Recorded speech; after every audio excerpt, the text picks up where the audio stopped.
Thank you, Sweden Bio, for inviting me to hold this speech. And I'm invited to say a few words about the current status and reflections on the future about the venture cap situation in this region in relationship to life science. My own background is within biochemistry, followed by 25 years in the life science industry. And I've worked more than 10 years in companies requiring external capital.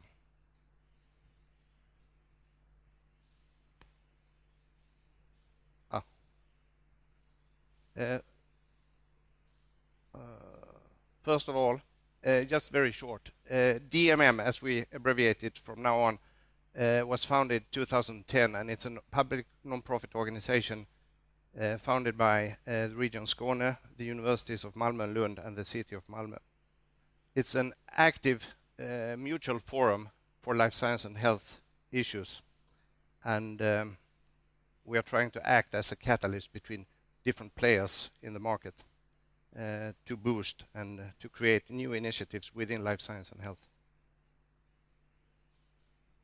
The three main focus areas are related to events, establishments, and other growth-related activities. And it was actually one of those growth-related activities that led to this speech here. Some typical ongoing engagements for DMM at the moment, partnering and driving a range of life science events in the region here, participating in different forums, and also, as you see here, partnering with Sweden Bio, working with different kind of initiatives with relation to life science and health. And you are most welcome to visit me in booth 2 at any time, always open for you, as we say. Last year, just before Christmas, we arranged a top management meeting with the theme Risk Capital Life Science Malmö-Lund. We had 38 participants coming, ranging from CEOs life science companies 15, risk capital VC actors 10, and then some other players from the science parks, a support team from PVC, and also some public representation.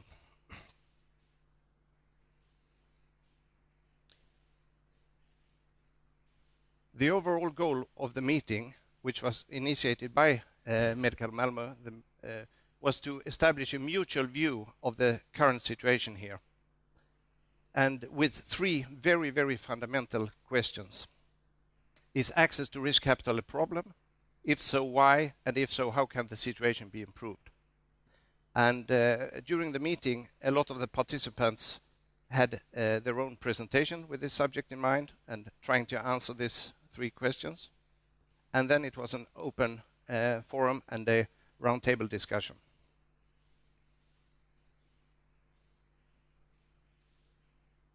Perhaps no big surprises came up, but at least it was very good to establish this as a step in going forward. Some facts and opinions reflecting question 2, if so. 10 major VC, RC I call risk capital players, have left the local arena Malmö-Lund. By name, I mean we are talking 10 companies leaving the arena without being replaced. So limitation in the amount of money and limitation in the amount of actors in this region in life science. And it was found that this was true except for very early project fundings where there are systems available and also players and money.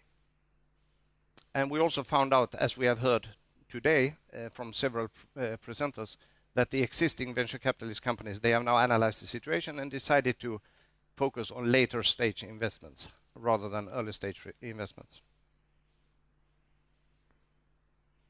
You see the new invention with some orange text here. So if you are tired, you can only read the orange. It's okay. The significant decrease of domestic big pharma presence has caused a dramatic drop in the overall interest and competence for life science, pharma biotech in the investment community. Researchers, investors do not share language. I think we heard that from last presentation that it's very important to speak on the same level. And still many scientists are not commercially driven, but rather publication driven. Some quotations from the meeting. I will only read a few and then you read the rest yourself. This is one about, obviously, it's very different which phase a certain company is in, requiring a certain amount of money. And one quotation was focused on that the intensive final development phase obviously is the most challenging one, and we refer to that as the valley of death, which is well known to most of us.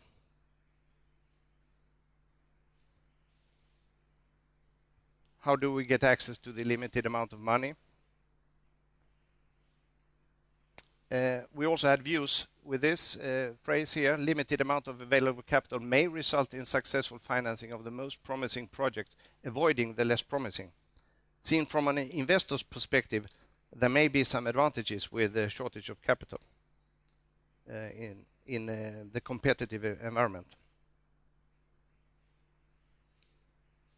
The proposed values of early stage life science companies are for some reason higher in Sweden than, for example, in Switzerland. That was one note from a prestigious investor. The available funds in early stage investments are spread out on too many hands, typically the public money, which are in many different kind of institutions. That was also a view from the meeting. This quotation is also from a very prestigious investor in Sweden. It took Sweden more than 100 years to build up a world-class pharmaceutical industry with all the infrastructure. It took us 10 years to destroy it. This as such is maybe serious, but the most serious thing is that everyone surrounding these two previous big pharmas are now getting down. Middle management, investor, analysts, and so on.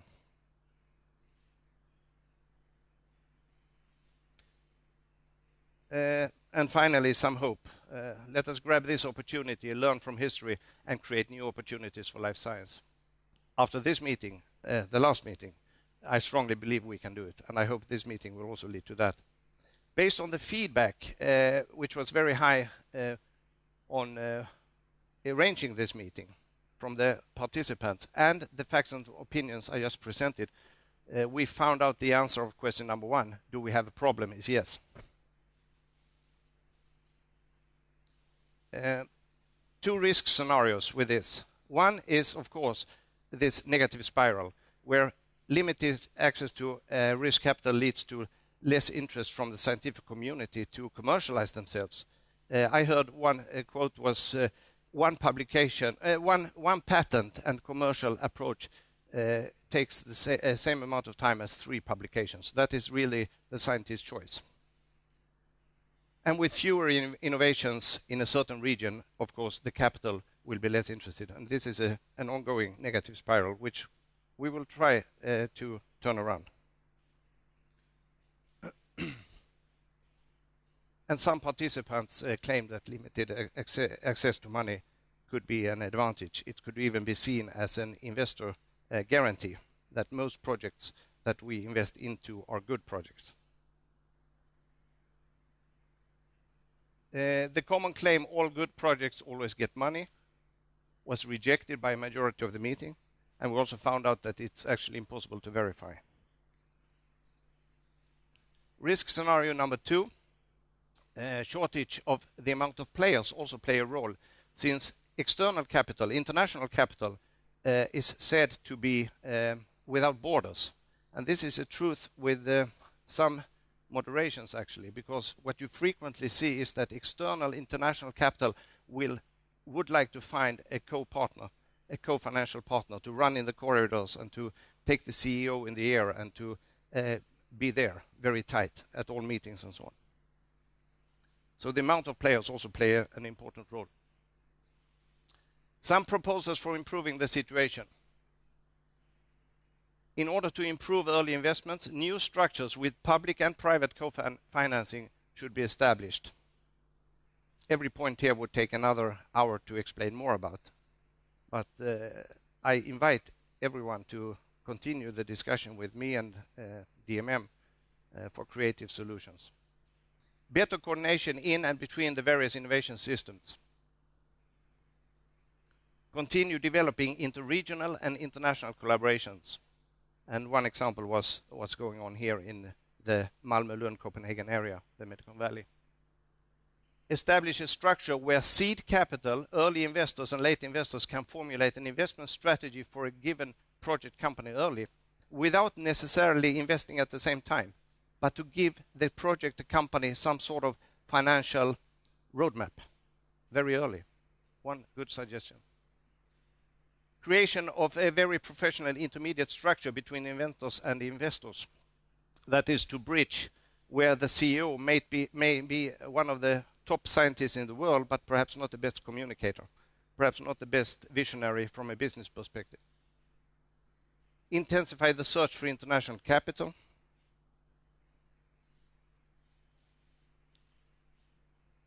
Focus not only on the traditional triple helix with academy, society, industry, but expand it into quadruple helix, including explicitly capital in all discussions. Create more flexible ownership models. Some companies go to the stock exchange very early in their career, financial career, lifetime. And that may be very good short term. It may also be very good long term, but it may be problematic long term as well. How can we create new systems where the stock exchange is still a mean to reach the final goal? That is, to get in and out of the stock market in a flexible way. It's a very challenging proposal. Study and learn from successes and positive examples.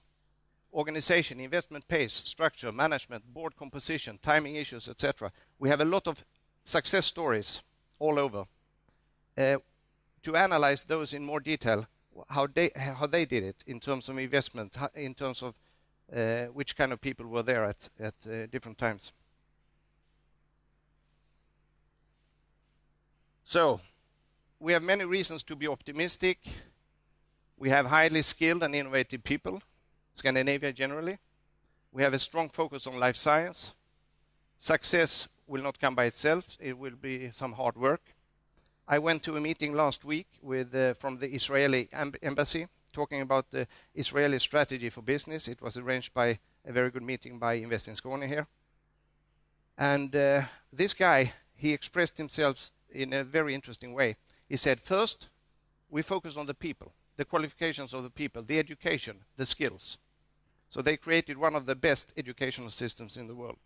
Then, he said, we built our VC structure, our VC system. It was not built by itself. It was not an organic growth. It was actually built by the nation. And by doing these two things, they now have, as you know, one of the highest attractivities in the world when it comes to innovative companies and research organizations like Intel, IBM, and so on. Maybe that's a model for Scandinavia, but to do it for life science instead. And DML will continue to arrange creative meetings, problem solving, solutions, creations, opportunities, and you're all invited to participate in this. And hopefully, I hope that and expect that the first package of prepared proposals can be launched within 12 months or so. Thank you very much. Thank you very much, Ulf Andersson. Please, a second. Maybe you have some questions, you never know. Please, are you hungry now? Yes, you were going for lunch, but any questions? I just wonder, I think you are the one speaker who has been speaking most about meetings. That's good. So what are you looking forward to meet out there? Today? Yes. I hope to meet both parties, because when I talk about the negative spiral, I'm quite convinced that we have to attack that spiral from all angles. And as you know, it's very hard to find angles in a spiral. So this is a challenge by itself. We are talking life science companies. And now I'm part, after 25 years in private, I'm now part of the public society. And we have to help all the companies to do what you were talking about before, to be capable of presenting themselves, making themselves attractive for the investors. And I think the investors also have to do their homework. To be quite honest, I've met during more than 10 years many people from the investment world which are and who are not so qualified either, not so very good in the subject they are supposed to know about.